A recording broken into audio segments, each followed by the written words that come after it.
All right, welcome everyone. Get ready for a deep dive into something really special. The Purusha Suktam.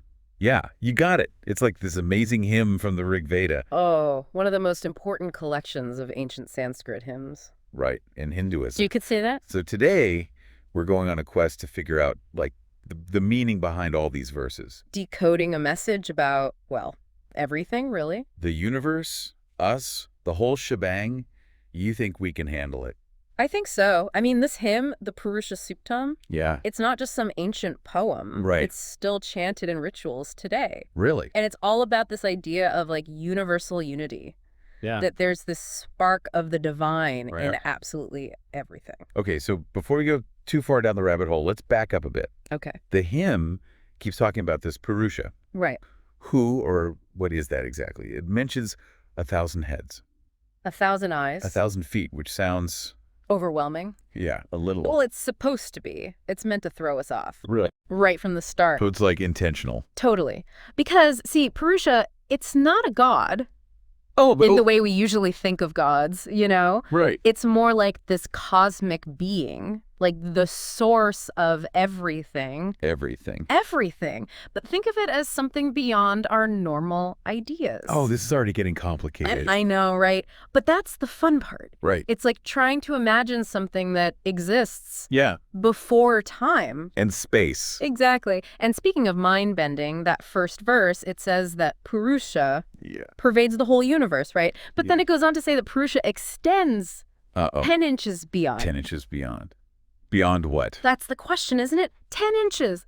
It's so specific. For such a huge concept. Exactly. And it makes you think, right? Like 10 inches beyond what?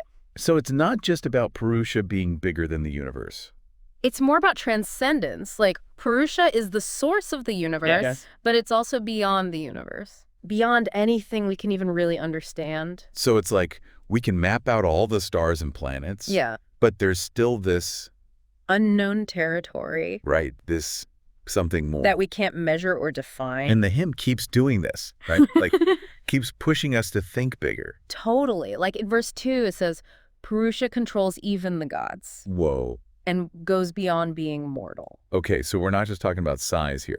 It's like a whole different level of existence. Exactly. And verse 3, it gives us this clue. Okay, lay it on me. It says the entire universe, everything we can see, Yeah, is just 1/4 of Purusha. just one quarter. So what's the rest? The other 3/4, Yeah. it calls it immutable consciousness. Whoa, so the physical world, all the stuff around us? It's just a tiny part of the picture. Wow. Right. It makes you feel pretty small. A little bit. But it's also amazing, don't you think? Yeah, in a way. Yeah. But what does immutable consciousness actually mean? Well, it's talking about the essence of Purusha, the unchanging, eternal part. So like pure awareness. Yeah, you could say that, like the awareness that's behind everything. Okay, I think I'm starting to get it. It's a lot to take in. It is. So we've got these 3/4 of Purusha. Right. That's this transcendent consciousness. And beyond the universe, yeah. And then 1/4, that at I is the universe. Right.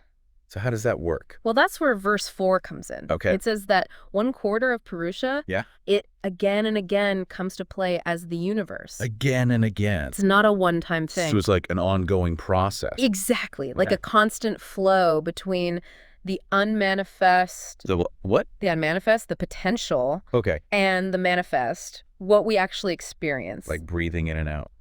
I like that. And the hymn gets even more specific. Oh boy, here we go. Remember we talked about Virat Purusha? Vaguely. Remind me. Virat Purusha is like this blueprint, Okay. the seed potential of the universe. All inside Purusha. Right. And verse 5 tells us that from Purusha, this Virat is born like this universe in seed. A universe in a seed. It's like a cosmic acorn. Right. It's the potential for everything. And then that unfolds into like Yeah. the actual universe. Exactly. It's like this amazing process of creation. And from that seed, you get Virat Purusha. Right. The manifest form of the universe. And then things really get going. It's a pretty wild ride. It is. But you know, what strikes me is this idea of everything being connected. Right. It comes up again and again in the Purusha Suktam. It's a central theme. It's saying that the universe isn't just random. Right. It comes from this one source. This blueprint. Yeah, this divine order. And it's all connected.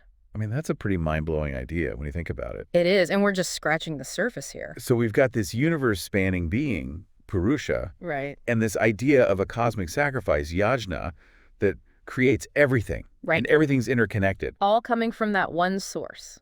It's a lot to process. It is, and there's so much more to explore. But for now, maybe take a moment, listener, and just sit with these ideas. Let them sink in a bit, and then we'll pick up the thread again soon and see what else we can uncover in the Purusha Suktam. We'll be right back after a quick break. Don't go anywhere. You know that image from the first verse? Yeah. The one with Purusha extending, 10 inches beyond. Yeah, that's the one. What do you think that means? I don't know, I gotta be honest, it kind of throws me off. 10 inches. It seems so specific, For something so cosmic, yeah. So is it just saying Purusha is bigger than the whole universe? It's more than just size, though, isn't it? What do you mean? Well, that 10 inches beyond, it's like this way of showing Purusha's Transcendence. Yeah, exactly. It's like Yeah. the hymn is telling us, look, Purusha is the source of everything in the universe. Yeah. But it's also beyond the universe. Beyond our understanding. Exactly. Imagine we could map out the entire cosmos. Okay. Every single star, every galaxy, Mhm. and then there's still this, Extra bit this something more. that we can't even begin to measure. Because it's beyond our measurement. Okay, so it's not just about physical vastness. Right. It's a whole other level. Right, exactly. And verse 2, it sort of backs this up. How so? Well, it tells us that Purusha, it's the one who controls even the gods. Whoa. And it goes beyond being just mortal. So it's not just bigger, it's... More powerful, more fundamental. Right. But how can we even begin to wrap our heads around that? Well, verse 3 offers us another clue. Okay, I'm all ears. It says that the whole universe, Everything. all the stars, planets, everything we experience, Right. it's only 1/4 of Purusha. Hold on, so just 1/4? Yeah, the other 3/4, it describes them as This this is it. immutable consciousness. So the physical world, it's just... The tip of the iceberg. That's kind of humbling. It is, isn't it? But what does immutable consciousness even mean? Well, it's talking about this, unchanging essence of Purusha. Okay. Think of it like pure awareness, Yeah. That's behind all creation. The source. Right. It's where everything comes from. And goes back to... Exactly. Pretty profound, right? It is. So 3/4 of Purusha is this consciousness. Beyond the universe. Right. And then 1/4 is the universe itself. Right. How do those two even relate? Well, verse 4 gets into that. Okay, what's it say? It says that 1/4 of Purusha, it again and again comes to play as the universe. Again and again. It suggests it's not just this one-time creation event. Oh, so it's more like this ongoing thing. Exactly. Yeah. Like an interplay between what's beyond the universe and the Yeah. universe itself. Like a back and forth. Yeah, you could say that. A constant flow. It's kind of like breathing almost. I like that. The cosmic breath in and out. Yeah.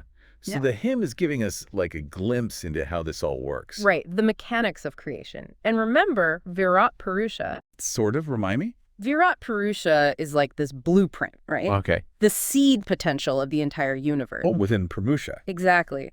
And verse 5 tells us that this Virat, it's born from Purusha. Born. Yeah, like a seed. It's the universe in seed form. A universe in a seed. The potential for everything, all wrapped up. Kind of like that cosmic acorn we were talking about. Exactly. It's this amazing image, right? It is. So it unfolds into the actual universe. Right. And from that seed comes Virat Purusha, Which is... the manifest form of the universe. Okay, now things are getting really complex. But there's a beauty to it, wouldn't you say? I think so. It's like this incredible unfolding. From potential to actuality. And it all comes back to this idea. Unity. Right. Everything's interconnected, coming from this one source. So the universe is this massive cosmic tree. And it all started from a single seed.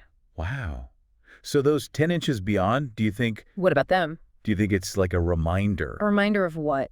that there's always more to discover, Even as we explore all the details of creation. Yeah, like we can never fully grasp it. Exactly. There's always a mystery there. And that mystery makes it even more fascinating. Right. It invites us to keep exploring, keep wondering. So it's humbling, but also exciting. Totally. The Purusha Suktam, it's like this doorway to a whole other way of seeing reality. And the more we learn, the more we realize how much we don't know. Exactly. It's an invitation to keep questioning, to keep pushing the boundaries of what we think we understand. So, knowing all this, how does it affect our everyday lives? Well, let's think about that concept of yajna again. The cosmic sacrifice. Right. But remember, it's symbolic. Right. It's not just about literal offerings and rituals. So what's it about? It's about how we live, how we approach the world. So our lives are like a yajna. In a way, yeah, we can choose to live in a way that's aligned. With the cosmic order. Exactly. With that sense of unity and interconnectedness. But how do we actually do that? Well, the Purusha Suktam gives us some clues. Okay. It shows us those universal principles, those cosmic laws. So by studying the hymn, we can start to, Bring our lives into alignment with that bigger reality. less about following rules. And more about understanding the principles behind them. Right.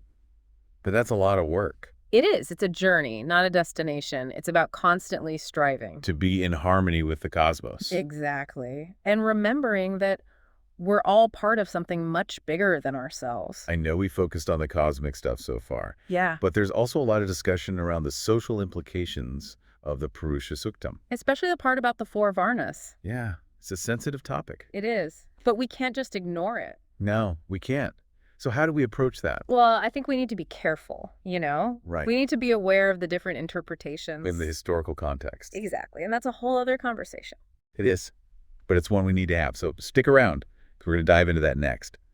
All right, so let's dig into this whole varnas thing. It's definitely a tricky one. No doubt about it. So verse 13. Right. It describes the 4 varnas, Brahmans, Kshatriyas, Dayas, and Shudras. coming from different parts of Purusha's body. And it's easy to read that and think, So some are higher up because they came from the head, and others are lower because they came from the feet or whatever. and that's led to a lot of problems, right? Oh, absolutely. Social hierarchy, Discrimination. all kinds of stuff. And we definitely don't want to go down that road. No, for sure. Yeah. So how do we understand this verse then? Well, we got to remember that these Vedic texts. They're awfully symbolic, right? Exactly. So instead of a rigid caste system. Which has caused so much harm. Right. Many scholars see this verse as talking about Right. the different functions in society. Like everyone has a role to play. Exactly. So the mouth, representing the Brahmins, Mm-hmm. it's about knowledge, wisdom. Okay. The arms, the kshatriyas, that's strength, protection. Makes sense. The thighs, Yeah. the vaishyas, Yeah. they symbolize production, sustenance. Keeping things running. Right. And then Okay. the feet, the shudras, Yeah. that's about service, support. Extra body. Exactly. It needs all its parts To work together. if you want it to function properly. Yeah. So it's about recognizing that every role, Is important. and we need to respect each other's contributions. Right. It's all about collaboration, working together. Not one being better than the other. Exactly. And the Purusha Suktam, it's not saying some people are superior. Yeah. It's pointing to how everything's interconnected We need all these different parts of society. to make it work. But even if we interpret it symbolically, Yeah. this verse has been used to justify some pretty awful things. Oh, absolutely. And that's on us, you know? What do you mean? We have to be careful how we use these texts. We can't just take them literally. Right. We need to be critical, challenge interpretations that are harmful and build a better society. One that reflects the real values of the Purusha Suktam. Unity, equality. Exactly. So it's like we need to focus on the core message, The truth that resonates with us. not get bogged down in interpretations that cause harm. Exactly.